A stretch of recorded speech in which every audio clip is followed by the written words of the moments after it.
صل على سيدنا ومولانا محمد وعلى سيدنا علي وسيدتنا فاطمة وسيدتنا زينب وسيدنا حسن وسيدنا حسين وعلى آله وصحبه وبارك وسلم اللهم صل على سيدنا ومولانا محمد وعلى سيدنا علي. بسم اللہ الرحمن الرحیم. السلام علیکم ناظرین. پروگرام صبح نور کے ساتھ آپ کا میزبان نذیر احمد غازی حاضر ہے. ناظرین کرام، حضرت ابو انیس محمد برکت علی صاحب رحمہ اللہ کی مشہور تالیف اسماء النبی الکریم صلی اللہ علیہ وآلہ وسلم سے ایک اسم مبارک پڑھنے کی سعادت حاصل کر رہا ہوں. سیدنا الاعظم صلی اللہ علیہ وآلہ وسلم، ہمارے سردار تمام عظمتوں کے مالک، درود و سلام بھیجے اللہ آپ صلی اللہ علیہ وسلم، آپ کی آل پاک اور آپ کے صحابہ کرام پر. سیدنا ابو ہریرہ رضی اللہ تعالیٰ عنہ روایت ہے کہ حضور نبی کریم صلی اللہ علیہ وآلہ وسلم نے ارشاد فرمایا، کتنے ہی ایسے لوگ ہیں جو پراگندہ حال ہوتے ہیں اور ان کی اس ظاہری حالت کی وجہ سے انہیں دروازوں کے باہر سے ہی منع کر دیا جاتا ہے، مگر اللہ تعالیٰ کے ہاں ان کا یہ مقام ہے کہ اگر وہ کسی معاملے میں اللہ کی قسم کھا لیں تو وہ اسے ضرور پورا فرما دیتا ہے. اسی طرح سیدنا عبداللہ بن عباس رضی اللہ تعالیٰ عنہ سے روایت ہے کہ رسول اللہ صلی اللہ علیہ وآلہ وسلم سے اولیاء اللہ کے متعلق سوال کیا گیا تو آپ صلی اللہ علیہ وآلہ وسلم نے فرمایا، اولیاء اللہ کی پہچان یہ ہے کہ جب انہیں دیکھا جائے تو اللہ یاد آئے.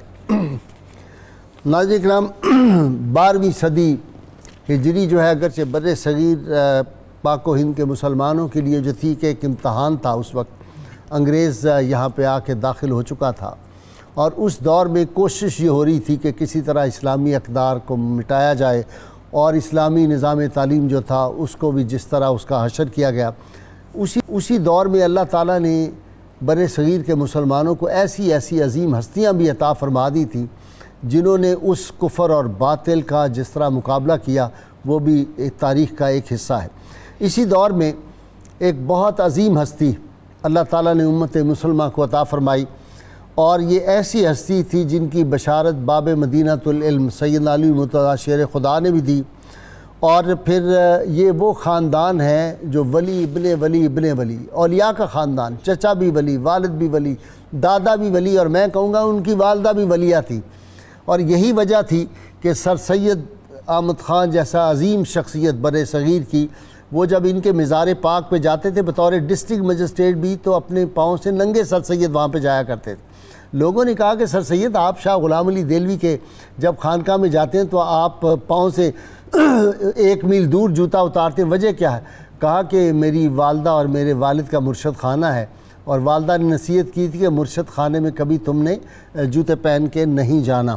اور کتنا ان کو فیض ملا شاہ غلام علی دہلوی رحمۃ اللہ، یہ میرے آج اسکالر بیان کریں گے. بڑے بڑے ایمان افروز واقعات ہیں اور یہ جو سر سید نے مسلمانوں کی خدمت کی تھی علمی دنیا میں، یہ شاید شاہ غلام علی دہلوی رحمۃ اللہ علیہ کی جو خانقاہ تھی یہ اسی کا اثر تھا، ان کی دعاؤں کی تاثیر تھی. ناظرین کرام، یہ ہستی وہ تھی 22 سال کی عمر میں حضرت مرزا مظہر جان جانا رحمۃ اللہ علیہ کی بیعت کر دی. مرزا مظہر جان جانا رحمۃ اللہ علیہ سلسلہ نقشبندیہ کی وہ عظیم شخصیت ہیں کہ اللہ تعالیٰ نے ان کو ساری خوبیوں سے نوازا تھا. شاعر بھی وہ باکمال تھے، فارسی کے بھی شاعر، اردو کے بھی شاعر، اور وہ کہتے ہیں کہ ریختہ کے استادان اول میں سے ان کو کہا جاتا ہے. امام الشعراء بھی لوگ ان کو کہتے تھے. اتنی بڑی ہستی تھے. ان کے یہ مرید ہوئے اور ان کے زہد و تقویٰ کا یہ عالم تھا کہ ہر روز 10 پارے قرآن حکیم کی تلاوت فرماتے تھے. اللہ تعالیٰ نے قرآن پاک حفظ کرنے کا ان کو ملکہ عطا کیا ہوا تھا اور زہد و تقویٰ، ساری رات عبادت کرنا. اور کمال کی بات یہ تھی کہ ہمیشہ شاہوں کے درباروں سے آپ جو تھے وہ دور ہی رہے. اور بڑے بڑے عمراء جب میں ان کو پیغام بھیجتے تھے کہ ہم نے آپ کی خانقاہ میں آنا ہے، ہم نے کوئی جاگیر دینی ہے، تو یہ انکار کرتے تھے. اسی طرح نواب امیر خان جو تھے والی ٹونک، انہوں نے کہا کہ میں کچھ ہدیہ کرنا چاہتا ہوں خانقاہ کے لیے، کچھ زمین دینا چاہتا ہوں، تو آپ نے شاہ رؤوف احمد رحمۃ اللہ علیہ سے فرمایا کہ یہ لکھ کے بھیج دو ہماری طرف سے، ما آب روئے فقر و کنات نمے بریم با میر خاں بگو کے روزی مقدر است۔ اس کی تفصیل تو ڈاکٹر معین نظامی آج آپ کو بتائیں گے۔ یعنی شاہوں کے درباروں سے ہمیشہ آپ جو تھے وہ دور رہے۔ ایک بات جو میں ہمیشہ بیان کیا کرتا ہوں ناظرین کرام، اور وہ میرے قلب و ذہن پہ ہوتی ہے، میری اکثر گفتگویں ملک بیرون ملک، اس میں یہ حوالہ ضرور دیتا ہوں۔ آپ حدیث ہر وقت پڑھتے رہتے تھے، تصوف کی کتابیں، عوارف المعارف تھی، رسالہ کشیریہ آپ کے جو تھا وہ مطالعہ میں اکثر رہتا تھا، ان کا بہت مطالعہ فرماتے تھے۔ ایک دن کسی کتاب میں پڑھتے ہوئے آتش دوزخ کا ذکر آ گیا تو آپ پہ ایک خوف طاری ہو گیا اور بہت روتے رہے۔ جب یہ ان کو اونگ آ گئی تو دیکھا سرکار مدینہ صلی اللہ علیہ وسلم تشریف لائے اور آپ نے کہا غلام علی جو ہم سے محبت کرتا ہے اس کو دوزخ کی آگ نہیں چھو سکتی۔ یہ ہمارے لیے اتنی ایمان افروز بات ہے ہمارے لیے، اور یہ وہی حدیث ہے جو آپ صلی اللہ علیہ وسلم نے حضرت ابو ذر غفاری کو فرمایا تھا، المرء ما من حبہ، آدمی قیامت کے روز اسی کے ساتھ ہوگا جس سے محبت کرتا ہے۔ تو یہ محبان عشق رسول صلی اللہ علیہ وسلم ان کے اتنا تھا کہ جب نعت سنتے تھے تو مسلسل آنکھوں سے ایک چشم رواں جو تھا، ایک نہر رواں ہو جاتی تھی، اور فنا فی رسول کی منزل میں بھی تھے اور فنا فی اللہ کی منزل بھی ان کو حاصل تھی۔ ناظرین کرام، آپ کا لنگر صبح و شام جاری رہتا تھا اور کوئی ایسا وقت نہیں ہوتا تھا جب ان کا لنگر نہ ہو، اور سینٹرل ایشیا کا میں نے دورہ کیا ہے، ساری ریاستوں میں گیا ہوں ناظرین کا، وہاں آپ کو ہر جگہ نقش بندی خانقاہیں ملیں گی، اور اسی لیے آپ نے ایک دفعہ غلام محی الدین قصوری رحمۃ اللہ علیہ جو تھے مولانا، ان کو آپ نے فرمایا، یہ ان کی حاضر خدمت تھے، تو حضرت شاہ غلام علی دہلوی نے فرمایا کہ غلام محی الدین، اللہ تعالیٰ نے ہمارا فیض دور دور تک پہنچا دیا ہے، مکہ معظمہ مدینہ منورہ میں ہمارا حلقہ ہوتا ہے ہمارے مریدوں کا، وہاں ذکر کرتے ہیں، بغداد روم اور مغرب میں ہمارا حلقہ جاری ہے، اور پھر خوش ہو کے فرمایا مسکراتے ہوئے کہ بخارا تو تمہیں پتہ ہے نا ہمارے باپ کا گھر ہے۔ یعنی یہ حضرت بہاؤالدین شاہ نقشبند رحمۃ اللہ علیہ جو تھے ان کی طرف اشارہ تھا، اور ان کو جو تھے حضرت مرزا مظہر جانا ان کے شیخ مکرم، ان کو ثانی جو تھا نقشبند کہا جاتا تھا، کہ حضرت بہاؤالدین کے بعد یہ ثانی بہاؤالدین نقشبند ہیں۔ یہ ان کا ایک خاندانی پس منظر تھا، اور پھر دیکھیں کہ جب ان کا وصال پاک ہوتا ہے تو ان کے سینہ پر اس وقت جو تھی وہ حدیث پاک کی جو کتاب تھی وہ جی ترمذی شریف اس وقت ان کے سینے پر تھی، یعنی یہ حدیث سے پیار تھا۔ بہت باتیں کرنی تھی لیکن ایک بات جو فرماتے ہیں، ما برائے استقامت آمدیم نئے پے کشف و کرامت آمدیم، یعنی ہم یہاں پہ استقامت کا مظاہرہ کرنے نہیں آئے، نہ کہ کشف و کرامات دکھانے کے لیے۔ فرماتے تھے ولی کے لیے استقامت ہے، اور جو کشف و کرامات کے لیے ہماری خانقاہ میں آتا ہے ہماری خانقاہ چلا جائے، اس کے لیے ہمارے پاس کوئی حصہ نہیں۔ دو قول آپ کے میں نے پیش کرنے ہیں۔ فرماتے درویشوں کی معراج، بھوکا رہنے کی رات درویشوں کے لیے شب معراج ہوتی ہے، اور صوفی دنیا و آخرت کو پس پش ڈال کر مولا کی طرف متوجہ ہوتا ہے۔ ملت عاشق ز ملت ہا جداس، عاشقاں را مذہب و ملت خداست۔ کہتے ہیں کہ عاشقوں کی ملت عام ملتوں سے جدا ہوتی ہے، عاشقوں کا مذہب اور یہ جو ہے وہ ملت ذات حق ہے، ان کی ملت جو ہوتی ہے۔ اللہم صلی علی سیدنا و مولانا محمد وعلی سیدنا علی و سیدتنا فاطمہ و سیدتنا زینب و سیدنا حسن و سیدنا حسین وعلى آله وصحبه وبارك وسلم۔ اللهم صل على سيدنا ومولانا محمد وعلى سيدنا علي وسيدتنا فاطمة وسيدتنا زينب وسيدنا حسن وسيدنا حسين وعلى آله وصحبه وبارك وسلم. جی ڈاکٹر صاحب. غازی صاحب 18ویں اور 19ویں صدی بہت ہی حساس صدی ہے بر صغیر کی تہذیب کے حوالے سے اور سیاست کے حوالے سے. اس میں مرکز دہلی ہے اور دہلی میں 2 سلاسل طریقت ایسے ہمیں دکھائی دیتے ہیں جن کی مرکزی خانقاہیں اس عہد میں یہاں تھیں اور مرجع خلائق تھیں. ایک تو چشتی خانقاہ حضرت خواجہ فخر الدین فخر جہاں دہلوی رحمۃ اللہ علیہ، سبحان اللہ. دوسری حضرت مرزا مظہر جان جانا رحمۃ اللہ علیہ، اور پھر آپ کے جانشین حضرت شاہ غلام علی دہلوی کی خانقاہ. آپ بٹالہ کے رہنے والے تھے، اچھا، پنجاب کے، اور ہمیشہ فرمایا کرتے تھے، انکسار طبیعت میں بہت تھا، زندگی بھر فرماتے رہے تھے میں تو ایک سادہ ناخواندہ سا پنجابی ہوں، یعنی اس طرح کے آپ ارشادات فرماتے تھے.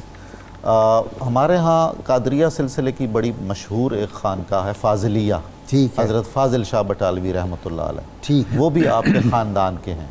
اچھا. حضرت خواجہ شمس الدین سیالوی رحمۃ اللہ علیہ کے استاد مولانا محمد علی مکھڈی، مکھڈ شریف میں جن کا مزار ہے، جو حضرت شاہ سلیمان کے خلیفہ ہیں، وہ آپ کے خالہ زاد بھائی ہیں. اللہ. اور یہ علوی برادری ہے، اور پورے علاقے میں ان کی عزت، شہرت اور وقار. غیر فاطمی سیدنا علی مرتضیٰ کی اولاد. جی بالکل. آپ کے والد ماجد کا اسم گرامی ہے شاہ عبداللطیف. وہ ابن عن جدن یعنی نسل در نسل قادری سلسلے سے وابستہ تھے، اور ان کے پیر و مرشد کا اسم گرامی ہے پیر ناصر الدین قادری رحمۃ اللہ علیہ. ان کا مزار دہلی میں ہے. انہوں نے ساری زندگی اپنے پیر کی حضوری میں گزاری، خدمت میں رہے. آپ کی جب ولادت ہوئی ہے تو والدہ ماجدہ نے اور آپ کے چچا نے آپ کی تربیت کی. آپ نے اشارہ دیا تھا کہ حضرت علی المرتضیٰ نے کرم اللہ وجہ الکریم نے خواب میں آ کر فرمایا تھا کہ بیٹے کا نام علی رکھیے گا. یہی نام رکھا گیا. اور حضرت نے بڑے ہو کر ادب اور احترام کے تقاضوں کو پیش نظر رکھتے ہوئے غلام علی کہا اپنے آپ کو. رسول کریم صلی اللہ علیہ وآلہ وسلم کے اشارے پر آپ کے چچا نے آپ کا نام عبداللہ بھی رکھا تھا. اچھا. چنانچہ آپ نے ساری زندگی یہ اہتمام رکھا عبداللہ عرف غلام علی یہ لکھتے تھے. اور ایک دفعہ فرماتے ہیں کہ عالم کشف میں رسول اللہ صلی اللہ علیہ وسلم کی زیارت ہوئی اور آپ نے بہت کرم فرمایا اور فرمایا کہ تیرا نام صرف عبداللہ نہیں ہے، تیرا نام عبد المہیمن بھی ہے. چنانچہ عالم باطن میں آپ کا اسم گرامی عبد المہیمن بھی ہے. اور سچی بات یہ ہے کہ جو عزت اور شان اور وقار اور ہیبت اور اقتدار حضرت شیخ عبد القادر جیلانی رحمۃ اللہ علیہ کو اپنے عہد میں بغداد میں تھا، ویسی ہی ایک کیفیت ہمیں یہاں دکھائی دیتی ہے. وہی فیضان جاری. آپ فرماتے تھے کہ میں نے جب بیعت کی اور اس کے بعد میرے شیخ نے حضرت مرزا مظہر جانے جانا، ایک تو حضرت مرزا مظہر جانے جانا رحمۃ اللہ علیہ کے بارے میں جو کچھ میں نے کہنا تھا آپ نے کہہ دیا. یہ بڑا مسئلہ ہوا. کیا عظیم شخصیت. واہ واہ واہ. غالب جیسا آدمی جی، ان کی عزت کو اور عظمت کو اور ان کی صلاحیتوں کے آگے سر تسلیم خم کرتا. آپ فرماتے ہیں کہ میں استفادے کے لیے حاضر ہوتا تھا اور حضرت مرزا مراقبہ کر رہے ہوتے تھے یا حلقے میں بیٹھ کے توجہ کر رہے ہوتے تھے، مجھے کوئی وقت نہیں مل رہا ہوتا تھا. تو میں نے حضرت شیخ عبد القادر جیلانی رحمۃ اللہ علیہ کی روح سے استمداد کی. میں نے کہا یا شیخ عبد القادر جیلانی رحمۃ اللہ علیہ، حضرت مرزا مظہر جانے جانا کو میری طرف متوجہ فرمائیے. اچھا. کہتے میں حلقے میں گیا تو حضرت مرزا صاحب نے سارے کام چھوڑ کے مجھے کہا کہ حضرت شیخ تک پہنچ گئے آپ. یعنی یہ عالم آپ دیکھیے. اور مجھے یہ عرض کرنا ہے کہ یہ سلاسل اصل میں ایک ہی روح اور ایک ہی حقیقت ہیں. منبع جو ایک منبع ایک ہے، سرچشمہ ایک ہے، منزل بھی ایک ہے، سرچشمہ بھی ایک رستہ بھی ایک، منبع بھی ایک ہے، رستہ بھی ایک ہے. رستے ذرا تھوڑے مختلف ہوتے ہیں منزل کی طرف جاتے، نصاب مختلف ہوتا ہے لیکن وہ منزل ایک ہے. آپ نے حضرت مرزا صاحب سے سلسلہ قادریہ میں بیعت کی ہے، اور حضرت مرزا صاحب کا یہ اصول تھا کہ مختلف سلاسل میں بیعت فرماتے تھے، لیکن ذکر، اذکار اور سلوک کی ساری منزلیں نقشبندی طور طریقے سے طے کرواتے تھے. ٹھیک. اور یہ پہلی مثال ہے سب کانٹیننٹ کی تاریخ میں کہ کسی عظیم خانقاہ میں ایک ایسے آدمی کو مرکزی خلافت پر بٹھایا گیا ہے جس کی بنیادی بیعت کسی اور سلسلے میں ہے. واہ واہ واہ. یعنی ایسی وسعت ہمیں کہیں اور دکھائی نہیں دیتی ہے. اچھا جی ڈاکٹر صاحب ایک بات بتائیں، حرف شوق کی نظر سے گزری ہوگی مختار مسعود کی، اس میں جو سر سید کی خدمات انہوں نے لکھی ہیں آدمی حیران ہو جاتا ہے. آپ ذرا وہ بھی بات کر دیں، شاہ غلام علی دہلوی کا جو فیضان ملتا ہے سر سید کو اور سر سید سے پھر اقبال کو بھی ملتا ہے، یہ بھی ذرا ٹچ آ جائے. جی بسم اللہ الرحمن الرحیم. غازی صاحب عرض یہ ہے کہ جیسا ڈاکٹر صاحب نے بڑے خوبصورت انداز سے اس کا آغاز کیا ہے، یہ جو ہم تاریخ میں دیکھتے ہیں بلا شبہ بلا شبہ، تو جو ہم بیان بھی کرتے رہتے ہیں اور اہل علم کی یہ رائے بھی ہے کہ اسلام کو نازک ترین لمحات میں روحانی جو وجود ہے اسلام کا اس نے باقی رکھا ہے اور امت کے مستقبل کو محفوظ رکھا ہے. اس کی ایک بڑی دلیل شاہ غلام علی دہلوی کا وجود مسعود ہے. غازی صاحب آپ دیکھیں یہ وہ زمانہ ہے کہ مغلیہ سلطنت زوال کا شکار ہے. صحیح. یعنی حضرت شاہ غلام علی دہلوی کا زمانہ دراصل شاہ عالم ثانی اور اکبر شاہ ثانی کا زمانہ ہے. صحیح. یعنی کہ 1760 میں شاہ عالم ثانی اقتدار پہ آیا اور 1806 میں اس کا انتقال ہوا. 1806 میں اکبر ثانی آیا اور آگے 1837 تک وہ رہا. تو یہ سارا زمانہ جو ہے 1824 میں آپ کا وصال ہے حضرت شاہ غلام علی دہلوی علیہ رحمہ کا. ساتھ اگر آپ سوسائٹی کو دیکھیں، آپ کے پاس یہاں کوئی باقاعدہ ایسا سسٹم نہیں ہے جو سوسائٹی کو محفوظ رکھ سکے یا بین الاقوامی سطح پہ اس کو وہ کریکٹر اسٹرینتھ دے سکے کہ وہ سسٹین کرے ان بدلتے ہوئے حالات میں. غازی صاحب آپ نے سر سید کا نام لیا. اس بدلتے ہوئے سینیریو میں جس شخصیت نے ایک پل کا کام کیا وہ سر سید کی شخصیت ہے. واہ. اگر آپ سر سید کی شخصیت کو مائنس کر دیں اس پورے دور سے تو غازی صاحب آپ مستقبل سے کنیکٹ نہیں ہو سکتے. اچھا. اب سر سید نے کیا کیا، اپنی بنیاد پہ کھڑے رہتے ہوئے آپ کو آگے چلنے کا ایک وے آؤٹ دیا، ایک راستہ دیا. واہ. اب سر سید ایسے حالات میں اتنا ویژنری انسان، غازی صاحب آپ دیکھیں کہ سر سید کے والد گرامی جو تھے وہ مغل دربار میں بڑے اعلیٰ منصب پہ تھے. صحیح. تو انہوں نے سر سید کو کہا کہ آپ میرے ساتھ جایا کرو، آپ کو میں کوئی منصب دلا دوں. سر سید نے کہا حضور مغل دربار تو ختم ہونے والا ہے، وہاں جانے کا فائدہ. یعنی وہ آدمی کتنا ویژنری اور حالات کو کس طرح دیکھ رہے تھے اور کتنے پڑھے لکھے انسان تھے. سر سید کا اور آپ کے بڑے بھائی کا نام شاہ غلام علی نے رکھا. بڑے بھائی کا نام محمد احمد خان اور ان کا محمد خان اور ان کا سید احمد خان نام رکھا. اور سر سید بتاتے تھے کہ ہمارے دادا کا انتقال ہمارے پیدائش سے پہلے ہو گیا، تو ہم شاہ غلام علی کو اپنا دادا جان کہتے ہیں. اور اپنے والد کے ساتھ جب جاتے تو شاہ غلام علی اتنا پیار کرتے کہ مجھے اپنے ساتھ مسئلے پہ بٹھا لیتے. اللہ. اور مجھے چونکہ ہمارا بچپن کا زمانہ تھا تو ہمیں تو اتنے تکلف کا اندازہ نہیں ہوتا تھا، تو ہم جس طرح اپنے دادا کے ساتھ انسان بے تکلف ہوتا ہے اس طرح بے تکلف انداز سے ان کے ساتھ بیٹھے ہوتے. اور میرا پورا خاندان، وہ کہتے ہیں میری والدہ، میرے والد، میرے بڑے بھائی، سب اس بارگاہ کے پروردہ اور فیض یافتہ تھے. اور فیض کا یہ عالم تھا، دین پہ یقین کا یہ عالم تھا. ایک مثال میں عرض کروں گا. سر سید کہتے ہیں کہ میری والدہ پر حضرت شاہ غلام علی کے اثر کا اور دین کی تاثیر کا یہ عالم تھا کہ ہمارے گھر کے قریب ایک بڑھیا رہتی تھی، زیبن نام کی خاتون تھی، وہ بیمار ہو گئی. اتفاقاً میری والدہ بھی بیمار ہو گئی اور دونوں کو ایک ہی بیماری تھی. حکیم سے رجوع کیا، حکیم نے دعا بنا کے دی، معجون بنا کے دی اور کوئی مہنگی دوا تھی، اتنی بنا کے دی کہ صرف والدہ کے لیے کافی ہو سکتی تھی. والدہ نے وہ ساری دوا اس خاتون کو کھلا دی. اللہ. وہ خاتون بھی صحت یاب ہوگی، والدہ بھی صحت یاب ہوگی. سبحان اللہ سبحان اللہ سبحان. اچھا ڈاکٹر صاحب مختار مسعود نے کمال کر دیا جی. حضور کمال ہے. شوق پڑھتے جائیں جی ایسا ہی ہے تو اندازہ ہوتا ہے اس کی. اور پھر حضرت شاہ غلام علی کے جو اثرات تھے، مولانا الطاف حسین علی نے اپنی کتاب حیات جاوید میں جو سر سید کی سوانح عمری ہے، بہت اچھی سوانح عمری ہے، اس میں وہ لکھتے ہیں کہ اگر حضرت شاہ غلام علی نہ ہوتے تو سر سید نہ ہوتے. اور پھر یہ کہا انہوں نے کہ زندگی بھر اگر میں کہوں کہ کس شخصیت کا سب سے زیادہ اثر دیر پا سر سید پہ تھا تو حضرت شاہ غلام علی کا تھا. وہ لکھتے ہیں کہ زندگی کے آخری ایام میں جب وہ دہلی جاتے تھے تو ان کی نیت کا غالب حصہ یہ ہوتا تھا کہ حضرت شاہ غلام علی کے مزار پہ حاضر ہونا ہے. سبحان اللہ. پھر انہوں نے یہ لکھا اور بڑا مزے سے، الطاف حسین علی تھے ظاہر ہے جی، علی کا تو انہوں نے کہا جی کہ بعض کرامات یا معجزات پر انہیں انکار تھا، لیکن حضرت شاہ غلام علی کی کرامات جو ان کے ساتھ ہوئی تھی خود بتاتے تھے. مثلاً فرمایا کہ جی میں نے خواب میں دیکھا کہ حضرت شاہ غلام علی نے کرم فرمایا اور کہا کہ 20 رکعت نوافل پڑھنے ہیں تراویح کے انداز میں، اور ان میں یہ صورتیں پڑھنی ہیں اور فلاں آیت پڑھنی ہے. تو یہ کہا کہ سر سید کہتے تھے کہ میں حضرت کے خواب کے حکم کو بھی عملی حکم جانتا ہوں۔ ایک شعر آ رہا ہے، جی ارشاد فرمائیے۔ پتہ نہیں کتنے برس کے بعد، حالی نشاط نغمہ ہو میں ڈھونڈتے ہو اب، سبحان اللہ، آئے ہو صبح وقت رہے رات بھر کہاں، سبحان اللہ، آئے ہو وقت صبح رہے رات بھر کہاں، ہائے ہائے ہائے، کمال ہے جی۔ جی تو وہ ان کے ذہن سے نکل گئی وہ صورتیں اور آیت۔ انہوں نے خط لکھا حضرت شاہ غلام علی کے سجادہ نشین حضرت احمد سعید رحمۃ اللہ علیہ کو۔ حضرت احمد سعید نے 4-5 دن کے بعد وہ صورتیں اور آیت لکھ کے بھیج دی۔ سر سید احمد خان نے وہ خط دیکھتے ہی کہا کہ بالکل یہی صورتیں اور یہی آیت ہیں اچھا، جو بھول گئی تھیں۔ پھر حاضر ہوئے اور حضرت احمد سعید سے کہا کہ یہ آپ کو کیسے پتہ چلا کہ یہی آیت اور یہی صورتیں مجھے خواب میں بتائی تھی؟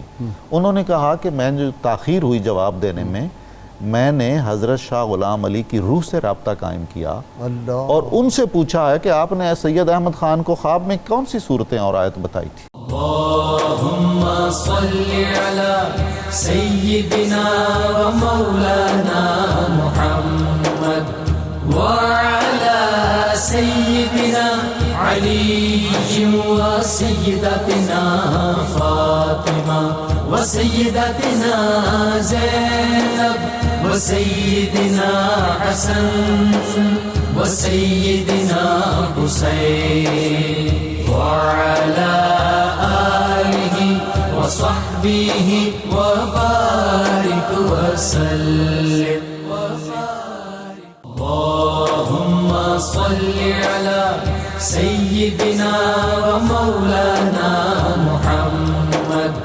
وعلى سيدنا علي وسيدتنا فاطمة وسيدتنا زينب وسيدنا حسن وسيدنا حسين وعلى آله وصحبه وبارك وسلم۔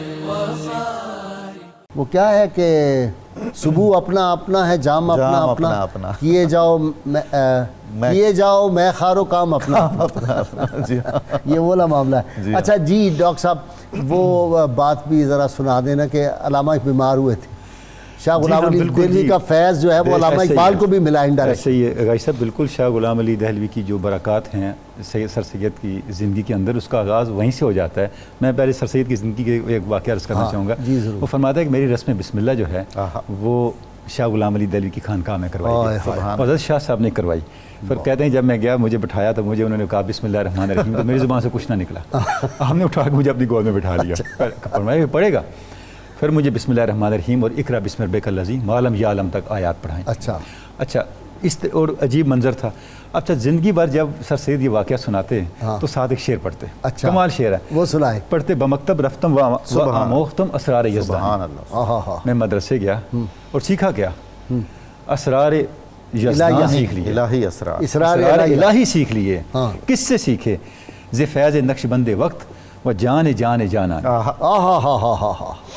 یعنی اس سے سیکھے جو وقت کے نقش بند تھے اور مرزا مظہر جانا کی جان تھے، ان سے سیکھے۔ تو یہ جو فیضان، اچھا غازی صاحب یہ فیضان پھر ان کی پوری خاندان میں ہے۔ جو ان کے بڑے بھائی تھے محمد احمد خان، جب سر سید فتح پور میں جج تھے تو دہلی جب چھٹیوں پہ آئے تو ان کو بخار تھا۔ اچھا بخار کے دوران انہوں نے ایسی باتیں کی گویا کہ یہ ان کی سر سید سے آخری ملاقات ہے۔ اچھا انہوں نے کہا حضرت یہ تو کوئی پریشانی کی بات نہیں، بخار ہوتا ہے ٹھیک ہو جائے گا۔ وہ چلے گئے جب تو بعد ازاں انہوں نے کہا کہ مجھے لگتا ہے کہ یہ میرا آخری وقت ہے، فلاں جگہ سے خواجہ باقی باللہ کے پاس میری جو ہے وہ قبر کی جگہ بنائے۔ وہ وہاں گئے، خود قبر کھدوائی، اچھا پھر اس میں لیٹ کے دیکھا، اللہ، پھر آئے، پھر فرمایا میرے لیے کفن خرید لو، کفن خریدوایا، خود تیار کروایا۔ اور اس کے بعد جو اصل بات ہے اس پورے واقعے میں، یعنی ایک تو ان کا کشف اور ان کا وہ حضرت شاہ غلام علی کے سجادہ نشین ابو سعید علیہ رحمہ کی خدمت میں گئے اور فرمایا میں تجدید بیعت کرنا چاہتا ہوں۔ اللہ، سبحان اللہ، ان سے بیعت کی اور تیسرے دن انتقال ہو گیا۔ سبحان اللہ، سبحان اللہ۔ یعنی وہ جو آپ نے علامہ کے وارث سے ذکر کیا نا، تو یہ اس کی بیک گراؤنڈ سر سید کے پورے خاندان میں آپ کو یہ چیز نظر آئے گی۔ علامہ کا یہ جو واقعہ جس طرف آپ اشارہ فرما رہے ہیں کہ علامہ جب بیمار تھے تو علاج کے لیے بھوپال تشریف لے گئے، تو آپ جانتے ہیں کہ آخری دنوں میں ان کے گلے کا ایشو تھا، تکلیف تھی بہت زیادہ۔ تو علامہ نے خود یہ لکھا مثنوی مسافر میں ایک علامہ کی نظم ہے، آخری نظم بحضور رسالت مآب، ٹھیک، اس نظم کے اوپر ایک 1.5 سطروں کا جملہ لکھا ہوا ہے۔ علامہ کہتا ہے کہ میں بھوپال میں تھا تو میں نے خواب میں سر سید احمد خان کو دیکھا۔ سر سید پوچھتے ہیں علامہ اقبال کیا حال ہے؟ میں نے کہا تکلیف بڑی ہے۔ تو سر سید نے کہا کہ آپ صلی اللہ علیہ وسلم کی بارگاہ میں امام بصیری کی طرح التجا کیوں نہیں کرتے؟ آہا آہا تو جیسے ہی میری آنکھ کھلی تو میری زبان پہ یہ اشعار جاری ہو گئے۔ اور پھر غازی صاحب یہ جو نظم ہے پوری کی پوری کمال نظم ہے، جس میں امام بصیری ہی کی طرح بے شک واہ واہ، علامہ استغاثہ حضور کیا۔ آپ صلی اللہ علیہ وسلم کی بارگاہ میں التجا پیش کریں، ذکر و فکر و علم و عرفانم توئی، واہ کشتی ہو دریا ہو طوفانم توئی، آہا۔ ہے پناہ من حریم کوے تو، من با امید رمیدم سوے تو۔ اے میرے آقا، آپ کا کوچہ پاک ہی میری پناہ گاہ ہے، اور میں آپ کی طرف ہی دنیا جہان کو چھوڑ کے پناہ کے لیے آ رہا ہوں۔ تو اب تصور کریں کہ کیا اثر ہے کہ سر سید کی زندگی میں کچھ ایسے خصائص ہیں جو بغیر صوفیاء اور اہل حق کی نسبت کے آ نہیں سکتے۔ یقیناً وہ کیا ہے؟ اپنی منزل پہ یقین، استقامت اور بے نفسی۔ جتنی بے نفسی سر سید میں ہے، ایک شخص نے سر سید کو خط لکھا کہ میں نے خواب میں دیکھا ہے کسی معاملے میں مجھے مدد کی ضرورت ہے، تو مجھے آپ کی صورت میں بزرگ نظر آئے اور انہوں نے کہا کہ تیرے مسئلے کا حل میرے پاس ہے، تو میں آپ سے سفارش کر رہا ہوں۔ سر سید نے جواب کمال دیا۔ سر سید فرماتے ہیں کہ جس معاملے میں تم سفارش کروانا چاہتے ہو میں اس میں کچھ کر نہیں سکتا، اس میں میرا کوئی اختیار نہیں ہے، میرا کوئی تعلق نہیں ہوا۔ ٹھیک ہے، اور جس شخص کو تم نے دیکھا وہ ضرور کوئی شیطان ہوگا۔ اچھا جی ڈاکٹر صاحب، جی۔ شاہ غلام علی دہلوی رحمۃ جی، اللہ علیہ۔ حضرت شاہ غلام علی دہلوی، اچھا، آپ کی کرامات بے شمار ہیں، لیکن کرامات کی طرف زیادہ توجہ یا ان کے مریدوں کو بھی نہیں یہ کہا گیا کہ آپ نے جو اشعار پڑھے اس میں انہوں نے خود فرمایا کہ ہم کشف و کرامات کے لیے آئے نہیں آئے ہیں، نہیں۔ ہم استقامت کے لیے آئے۔ استقامت کا یہ عالم تھا کہ ایک ہی سی وضع میں جو نہایت سادہ تھی، سادگی کا یہ عالم ہے کہ آپ نے اپنی پوری زندگی میں امتیازی لباس استعمال نہیں فرمایا۔ اچھا، آپ نے کوئی ایسی نشست اختیار نہیں کی جس سے یہ پتہ چلتا ہو کہ یہ شیخ طریقت ہے، اچھا، یعنی قالین نہیں ہے، الگ سے جانماز نہیں ہے، وہی بوریا ہے جس پر سب بیٹھ رہے ہیں۔ تو حضور 50 سال اس وضع میں مصلی پہ بیٹھنا اور نقشبندی مصلی پہ بیٹھنا، دہلی کے مرکز میں بیٹھنا کوئی کمال ہے؟ یعنی دامن پر ایک داغ، ایک چھینٹ نہیں ہے۔ واہ واہ واہ، اور آپ نے زندگی بھر میں امتیازی خوراک استعمال نہیں کی، واہ واہ، یعنی جو درویشوں نے کھانا ہے وہی کھانا ہے۔ آپ خود بانٹتے تھے نظر نیاز جب آتی تھی درویشوں کو برابر حصوں میں، ٹھیک، ایک حصہ اپنے لیے الگ رکھ لیتے تھے، وہ استعمال فرماتے تھے۔ مجھے کوئی مثال دیجئے کوئی شیخ ایسا کرتا ہو؟ ہوئے ہوئے ہوئے اچھا، یہ وہ عالم تھا جس میں آپ نے گزاری اپنی پوری زندگی۔ آپ فرماتے ہیں کہ یہ اس قبر پر، حضرت مرزا صاحب کی قبر مبارک کی طرف اشارہ کر کے، میں ایک پنجابی سادہ دیہاتی، مجھے کیا آتا جاتا ہے؟ آتا جاتا کیا تھا؟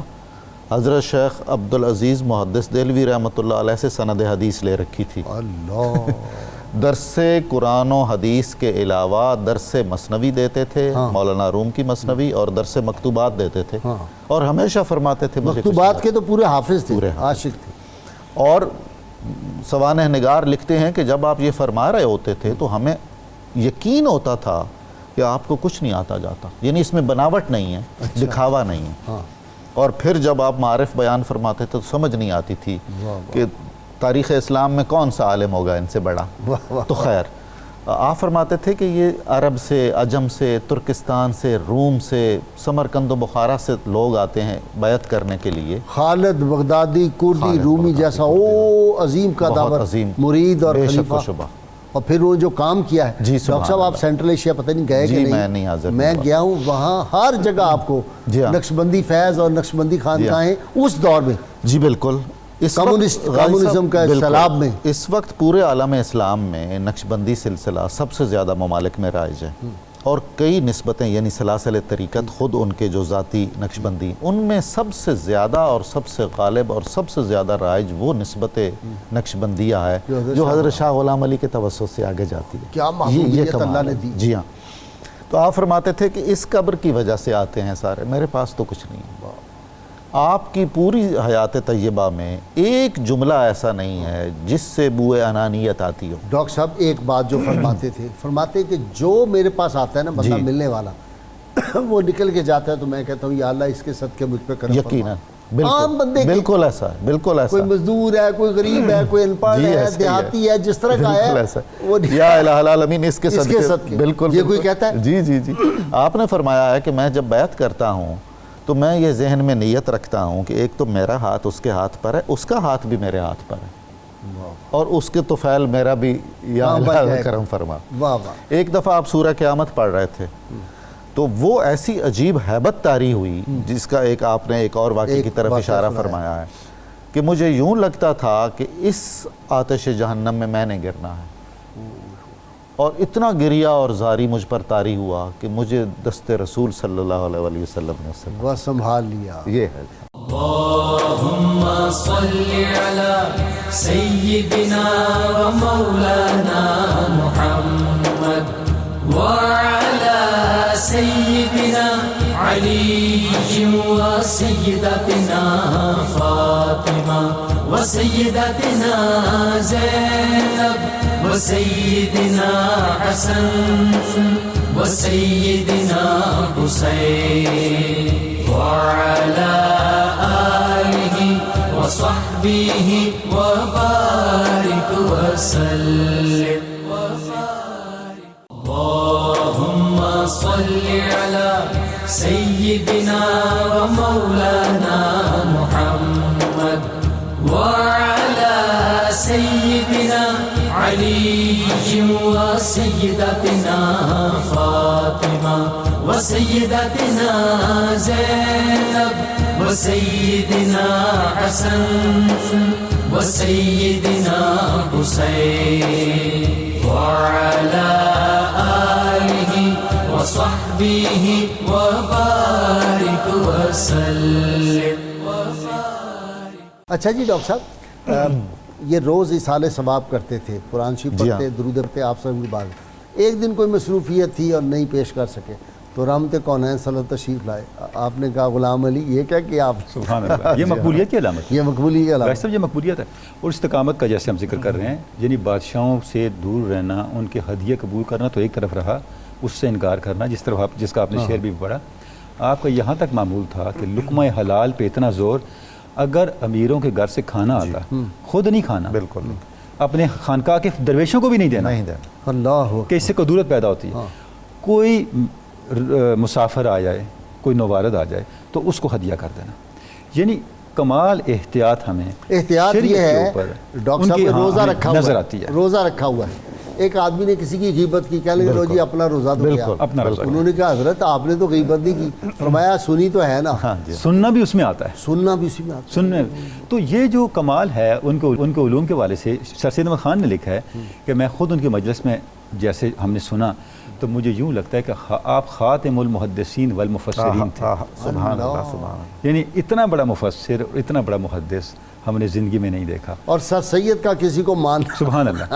اور شرق و غرب کے لوگ بیٹھے ہیں مجلس میں، شرق و غرب کے لوگ بیٹھے ہیں، اور ہر شخص کو اس کی طلب اور اس کے ظرف اور اس کے استعداد اور اس کے مقام و مرتبے کے مطابق علوم و معارف مل رہے ہیں، روحانی فیوزات مل رہے ہیں۔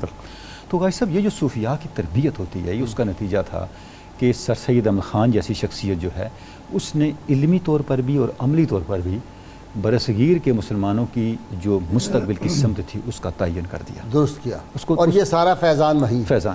اب دیکھیں نا بھائی صاحب، جب علی گڑھ یہ ایم اے او کالج بنایا جا رہا تھا تو جب اس کی ابتدائی جو مجلس تھی فیصلہ کرنے والی کہ کہاں بنائے، 4-5 جگہیں زیر غور تھیں، جب علی گڑھ کا ذکر آیا تو سر سید نے فرمایا کہ علی گڑھ میں بننا چاہیے، اس لیے کہ اس کا نام سیدنا علی مرتضیٰ پہ ہے، اور سیدنا علی مرتضیٰ علم کا دروازہ ہیں، اور غلام علی کی نسبت بھی ہے، غلام علی کی نسبت بھی ہے، اور یہ دروازہ جو علم کا ہے مجھے یقین ہے اس کی نسبت سے یہ جو ہم مدرسہ بنا رہے ہیں یہ برصغیر کے مسلمانوں کے علم کا دروازہ ثابت ہوگا۔ اور دیکھیں اتنے بڑے لوگ پیدا کیے ہیں جو علیگ تھے، ان کا جوڑ آج بھی نہیں قائد اعظم نے حضور کہا نہیں ہے۔ علی گڑھ نہ ہوتا تو پاکستان نہ ہوتا۔ یقین۔ بہت شکریہ جی آپ تینوں مہمانوں کا۔ کتاب الشفا سے جی آدھے سر کے درد کا علاج ہے، اگر کسی شخص کے آدھے سر میں درد ہو تو سورۃ الرعد کی آیت نمبر 16 پڑھ کر مریض پر دم کریں، انشاءاللہ جلد شفا ہو جائے گی۔ اول و آخر درود پڑھنا لازمی ہے۔ سیدنا ابو بکر صدیق رضی اللہ تعالیٰ عنہ فرماتے ہیں کسی جاہل کا دنیا داری میں مشغول ہو جانا برا فعل ہے، لیکن کسی عالم کا دنیا داری میں مصروف ہونا بدترین عمل ہے۔ جی شیروانی صاحب۔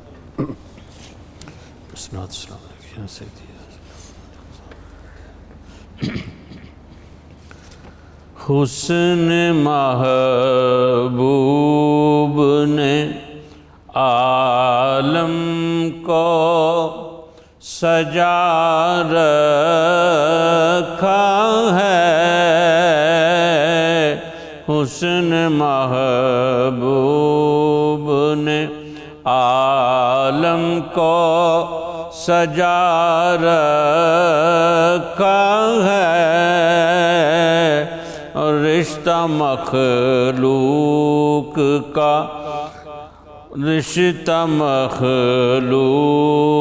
کا خالق سے ملا رکھا ہے، حسن محبوب نے نعت کہتا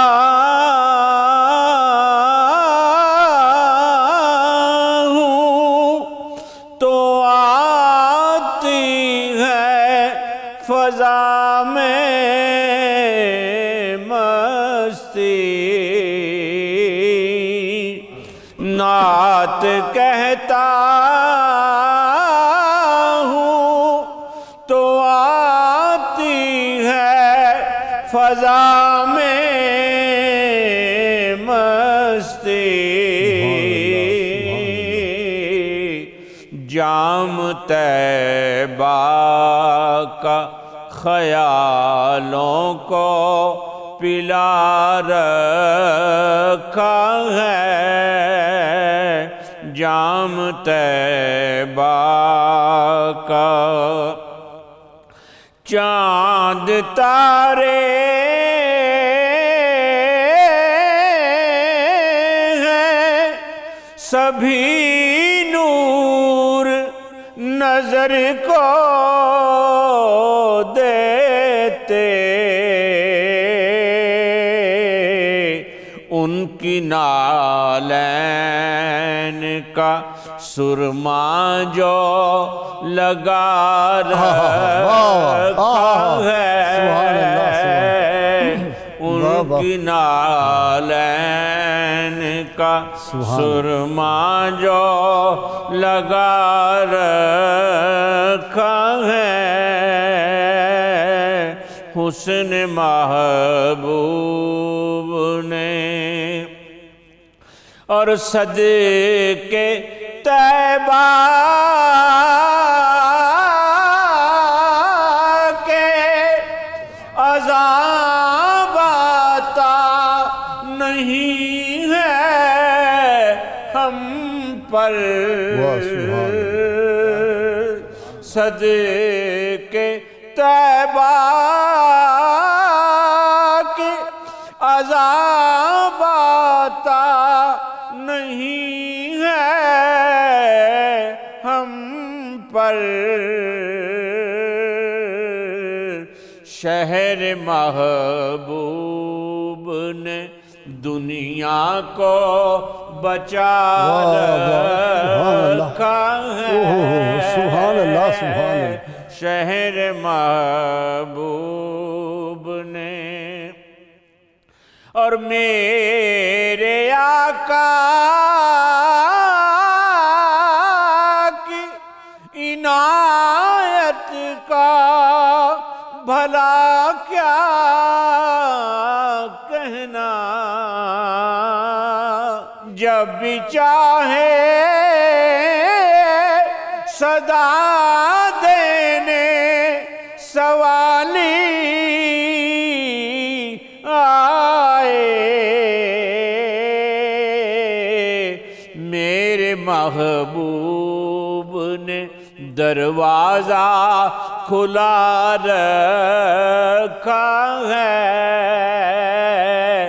میرے محبوب نے دروازہ کھلا رکھا ہے، اور پھول میں چاند میں تاروں میں تبسم ان کا، پھول میں چاند میں تاروں میں تبسم ان کا، ان کے جلووں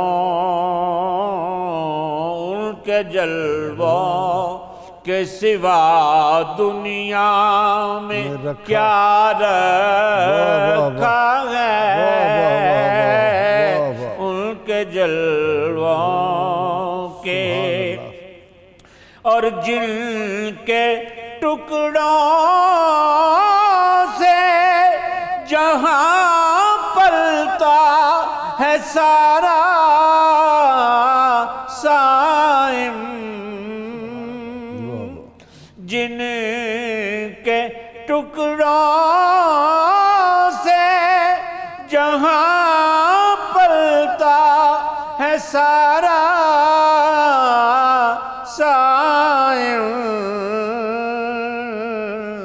ان کی سرکار میں دامن کو بچھا رکھا ہے،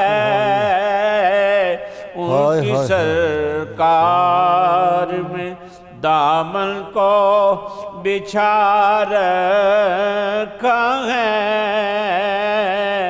رشتہ مخلوق کا خالق سے ملا رکھا ہے۔ اللهم صل على سيدنا ومولانا محمد وعلى سيدنا علي وسيدتنا فاطمة وسيدتنا زينب وسيدنا حسن وسيدنا حسين وعلى آله وصحبه وبارك وسلم۔